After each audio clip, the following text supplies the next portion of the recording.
Big day today, Patrick. Nah, I just said Patrick. Dadgummit. Hey, I got an idea. How about Justin and I do the intro? Hey, could y'all do that? That would be awesome. Yeah, let's do that. Rabbit Trails podcast. All right, here we go. I just Try it again. Oh, sweet mercy.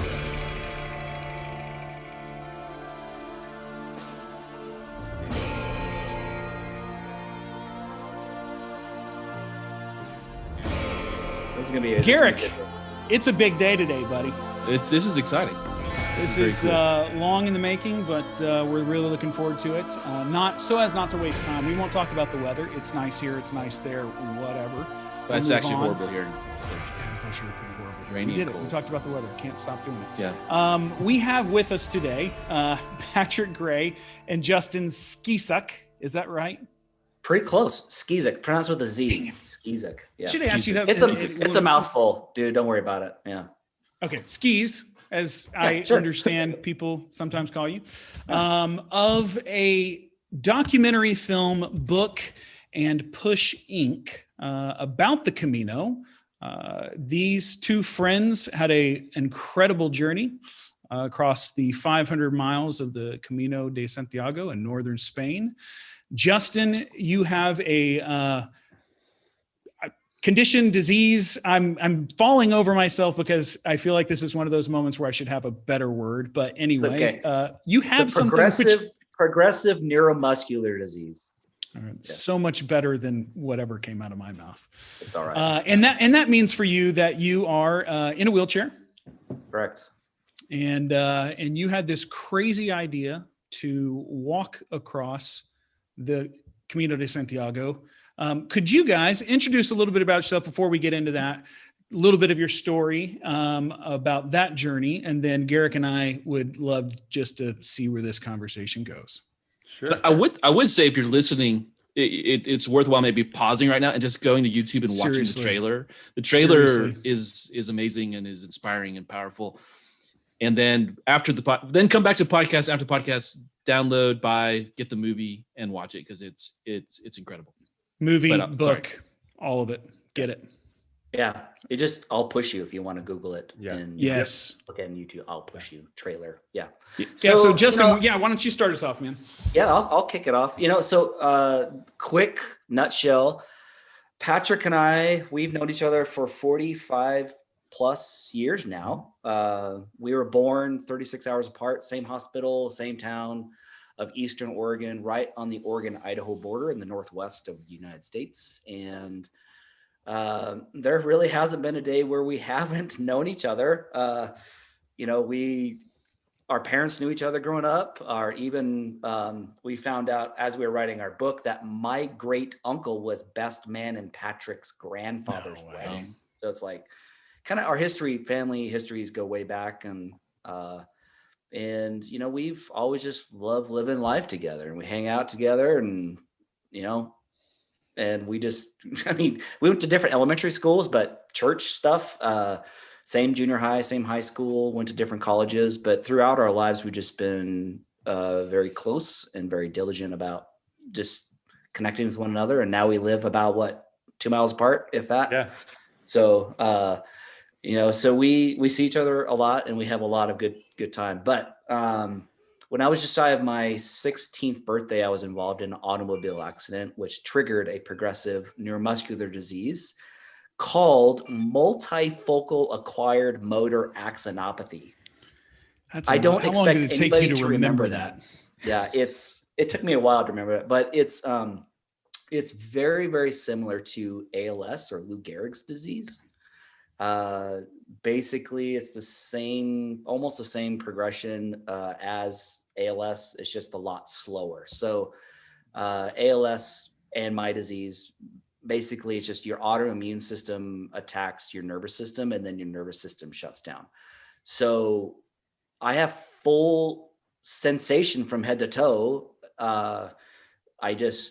My muscles just don't work. It's something along the line, and they don't know why. There's no cure for it. There's no real treatment for it. It just doesn't, something just kind of dies out, and my muscles just stop working. Mm-hmm. And once they go, they're gone forever. So, ALS is very rapid in that timeline. Usually it's a terminal disease.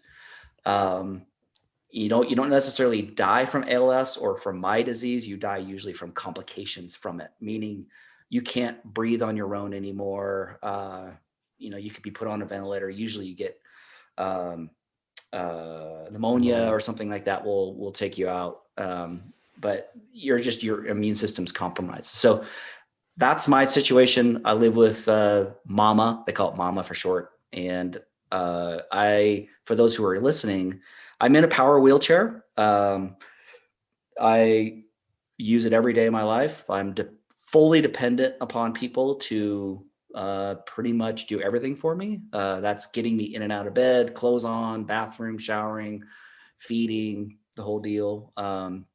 My wife is my primary caregiver. Pat steps into that role. I call him my vice president of my inner circle. And my wife's the president and CEO. But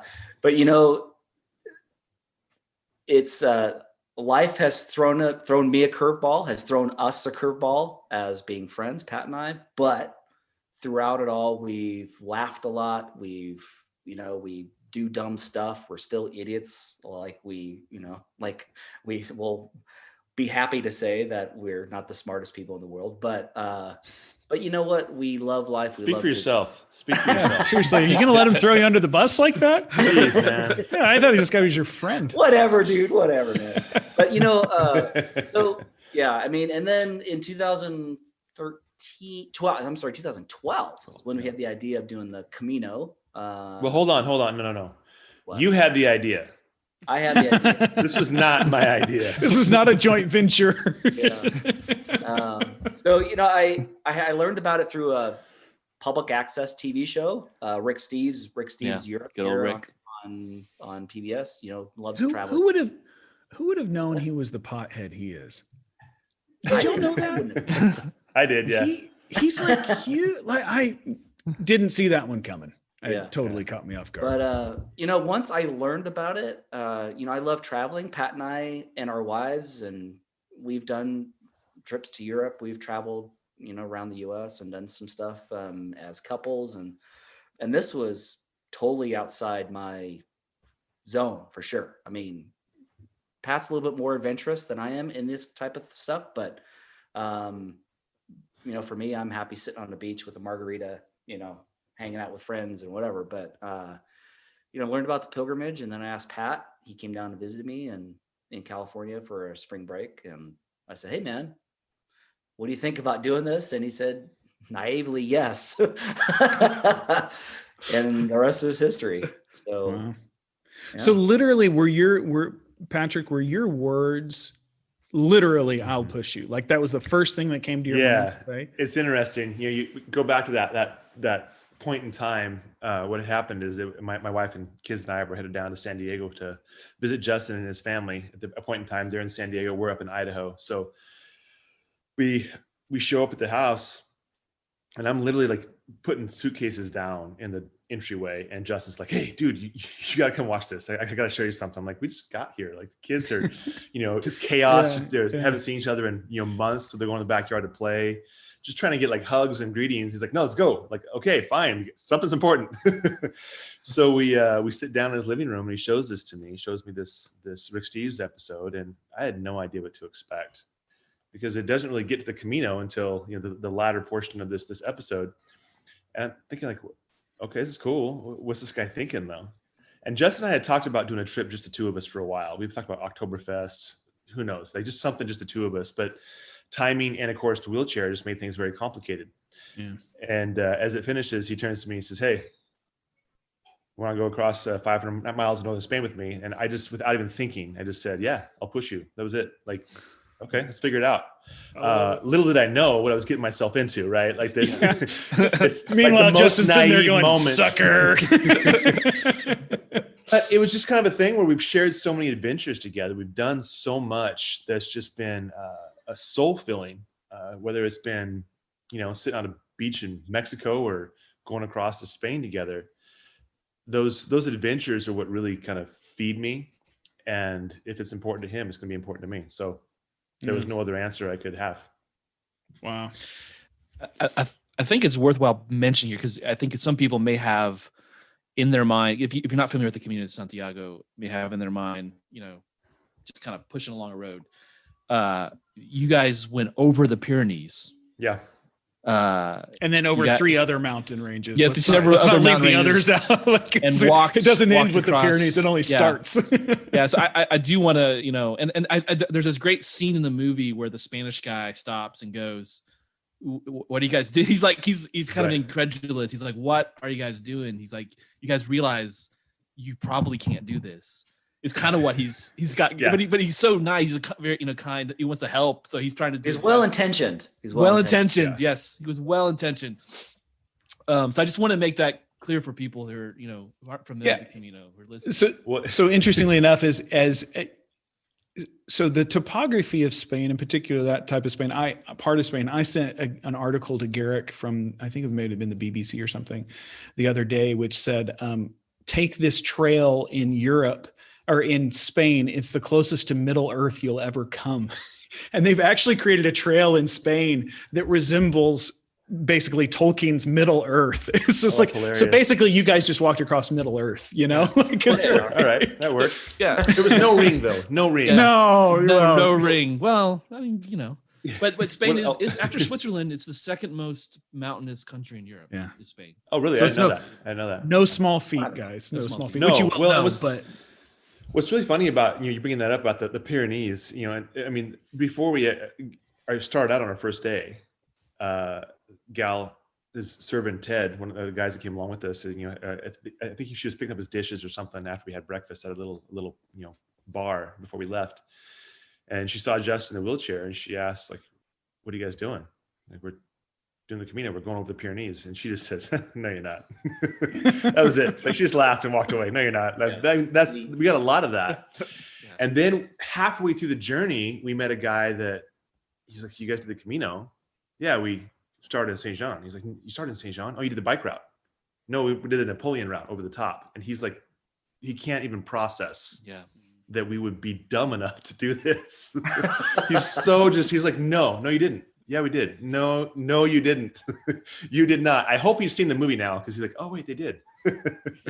You got to go find that guy and say, well, here's the proof. Well, okay. So were there times in your journey where you're sitting there telling yourself, why in the world are we doing this? Like, did you reach those points where it was, I don't want to be here anymore? Or did you reach that point where you kind of agreed with that guy? Or was there ever any doubt of like, no, we're going to keep going?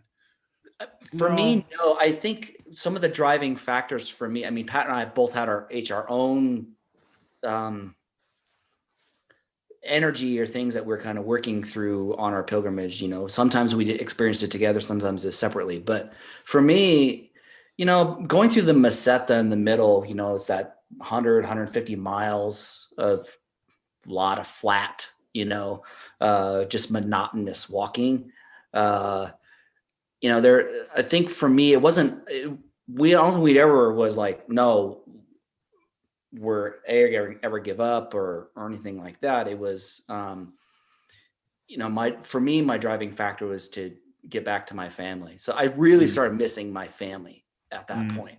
So I was like, man, I really miss them. And so it's that psychological game that you're playing at that middle part. So you're just trying to, because you just have nothing to do but just think, because you're just so just walking for hours, just straight line, and so there's moments where I had where it was and I just want to see my family again. I just want to see my family again, my wife and my kids, but never like, why are we doing this or any of that? It was just, I think we just knew it was like we were needed to be there and we were going to see it through come hell or high water. So, right. Yeah. Well, and that's an interesting question you bring up. And like Justin said, there was never a question as to like, why are we doing this? But for me, my reason why evolved a lot. And I think that's that way with any real journey you go on, that maybe you embark on some type of endeavor. and your motivations behind the work you're doing are one thing. And as you start to see that there's just more depth and breadth to whether it's yourself, the relationships that you encounter along the way, especially on the Camino, the motivation behind each step suddenly changes. And sometimes it changes a little bit at a time, and sometimes it's just bam, you get blindsided by something. You're like, oh, this is why I'm here. I didn't realize that 2 weeks ago when I started over the Pyrenees, but here I am having almost like an awakening moment. A lot of people experience that. But what was really a major motivation for Justin and I at the beginning, at the onset, I mean, one, it was the shared adventure piece. That's huge. We just believe in that. That is critical to a life well lived, is to share adventures with your wife, your husband, your kids, your friends, and pursue those recklessly if you have to. Make them happen. Yep. Because those are the memories that really are the foundation for the smaller adventures in life, that are those actual relationships. Yep. But which I would argue are actually the bigger adventures, but they aren't the grand things, right? Yep. But you go back in time to when we're getting ready to take off, well, actually before, about a year ahead of time, this whole thing was going to be just Justin and I going on this journey. That was it. Like, it was just two dudes going to